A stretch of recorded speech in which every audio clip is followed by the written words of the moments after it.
Assalamualaikum warahmatullahi wabarakatuh.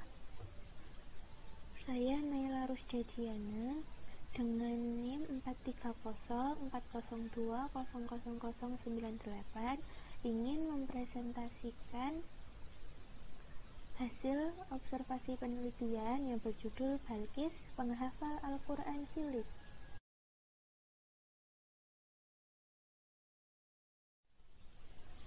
Yang pertama yaitu abstraksi. Penelitian ini merupakan penelitian studi lapangan dengan pendekatan deskriptif kualitatif yang dilakukan di lingkungan sekitar rumah Balkis. Tujuan dari penelitian ini adalah untuk menganalisis anak bernama Balkis sehingga bisa menghafalkan Al-Quran sedari dini. Teknik pengumpulan data yang dilakukan adalah observasi. Hasil penelitian ini menunjukkan bahwa ada beberapa aspek dan faktor yang mempengaruhi prestasi Balkis, seperti faktor lingkungan, faktor dari keluarga, maupun faktor sekolah. Tema yang digunakan dalam penelitian kali ini adalah tema kognitif.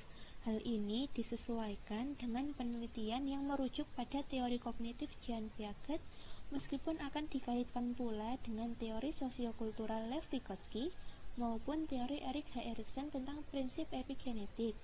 Teori-teori ini akan dianalisa sehingga didapatkan sebuah hasil penelitian berupa relasi dari teori-teori tersebut dengan perkembangan psikologi Balkis yang termotivasi menghafal Al-Quran sejak dini serta hubungannya dengan berbagai aspek-aspek keislaman.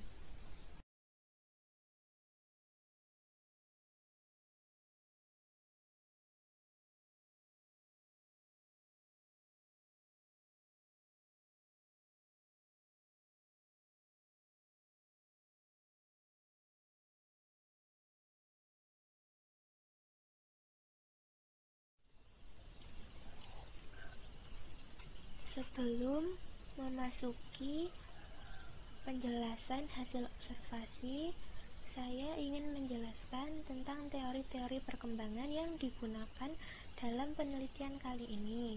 Yang pertama yaitu teori perkembangan kognitif Jean Piaget. Karena Balkis telah memasuki konkret operasional, maka pembahasannya akan merujuk pada fase konkret operasional. Anak pada masa ini telah mendalami orang lain secara rasional. Mereka mulai mengerti dan bahkan merumuskan aturan-aturan logis dan komunikasi mereka lebih bersifat sosial. Yang kedua, teori perkembangan Erik H. Erikson akan difokuskan pada salah satu prinsip epigenetik yang kedua, yaitu masyarakat pada salah satu unsur untuk memelihara setiap individu yang baru memasuki lingkungan tersebut guna berinteraksi dan berusaha menjaga serta untuk mendorong secara tepat berdasarkan perpindahan di dalam tahap-tahap yang ada. Yang ketiga yaitu teori sosiokultural Lev Vygotsky. Vygotsky menegaskan bahwa secara aktif anak-anak menyusun pengetahuan dan mengembangkan konsep-konsep mereka secara sistematis, logis, dan rasional yang diperoleh dari koneksi-koneksi sosial dengan orang lain yang kompeten.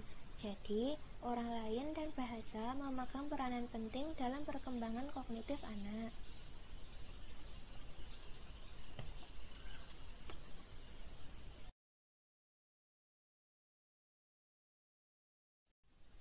Kemudian, menurut hasil observasi penulis, Balkis memiliki kecerdasan intrapersonal. Dilihat dari sikapnya yang cenderung introvert, namun sadar akan kemampuan diri, serta mempunyai rasa percaya diri yang cukup tinggi. Hal ini terbukti dengan prestasinya yang menjuarai Musabaqah Hifdzul Quran, dan hal ini tentu tidak lepas dari peran keluarganya yang tegas dalam mendidiknya. Terlebih lagi, dengan latar belakang keluarganya yang memiliki fondasi Islam yang kuat, membuatnya mulai bisa menyadari pentingnya menghafal Al-Quran. Lingkungan sekolah juga berperan dalam memotivasi dirinya untuk menghafal Al-Quran, karena Balkis bersekolah di sekolah yang mengarahkan setiap muridnya untuk menghafal Al-Quran, terutama juz amma dan surah penting. Dorongan-dorongan ini kemudian secara tidak langsung memberikannya kemauan kuat menghafal Al-Quran. Kesehariannya, selain bermain dan bersekolah, adalah menghafal Al-Quran dan memurojaah hafalan di rumah. Kedua orang tuanya pun menyimak dan memperbaiki hafalan Balqis apabila ada kesalahan. Karena dia mempunyai kecerdasan interpersonal itulah, maka setiap menghafal Al-Quran dia berusaha sungguh-sungguh dan secara tidak langsung ingin membuktikan bahwa dia mampu dan berkompeten untuk menghafal Al-Quran.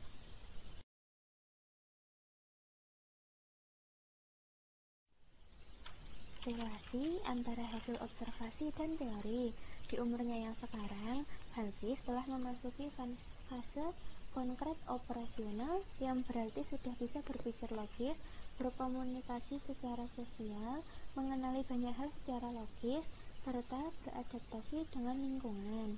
Hal ini dibuktikan dengan kemampuannya untuk menghafal Al-Quran sebagai bentuk pemikiran logis, mengikuti perlombaan sebagai salah satu komunikasi sosial, dan bisa beradaptasi dengan lingkungan dengan mematuhi perkataan orang lain. Lingkungan sekitar pun turut serta dalam membentuk kepribadiannya. Dalam prinsip epigenetik yang kedua, masyarakat menjadi unsur vital dalam memelihara individu. Masyarakat sekitar secara tidak langsung mempengaruhi tahap-tahap perkembangan Balqis. Karena Balqis berada dalam lingkungan masyarakat yang tingkat toleransi dan empatinya cukup tinggi, maka secara tidak langsung membuatnya secara bertahap mempunyai empati dan toleransi terhadap berbagai hal. Interaksi antara Balqis dan masyarakat sekitar secara tidak langsung juga membuat Balqis ikut terdorong untuk mengenali lingkungan sekitar dengan baik.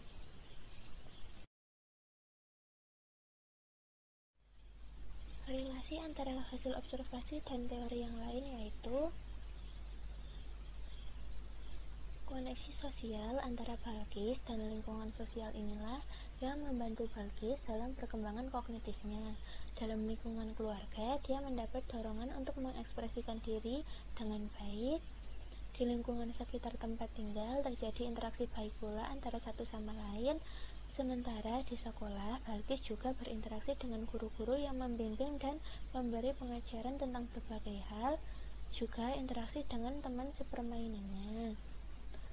Juga membuat Balqis dapat meningkatkan kemampuan kognitifnya dengan baik.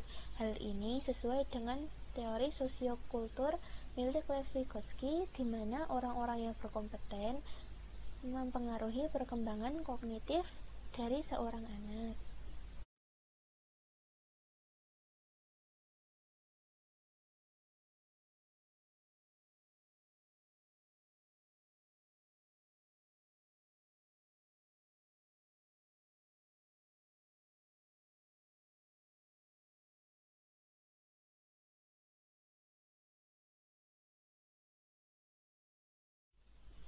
Analisis SWOT mengenai Balqis. SWOT yang pertama yaitu strength, kekuatan, apa saja kekuatan dan kelebihan Balqis, dan apa saja kemampuan yang dimiliki oleh Balqis sehingga dapat menghafal Al-Quran. Weak, apa saja kekurangan Balqis dan apa hal yang harus diperbaiki dalam diri Balqis. Opportunities, apa saja kesempatan yang bisa diperoleh dari kelebihan Balqis. Threat, apa saja kemungkinan ancaman di masa depan Balqis.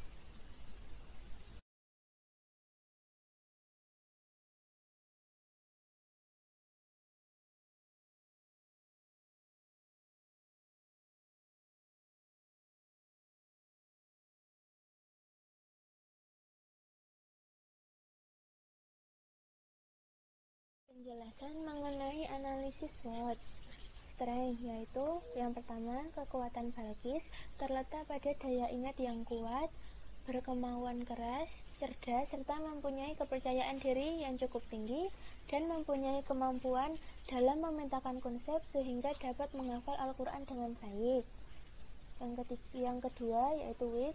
Kelemahan Balqis yaitu keras kepala, susah terbuka dengan orang lain, cenderung manja karena anak bungsu, dan agak perfeksionis.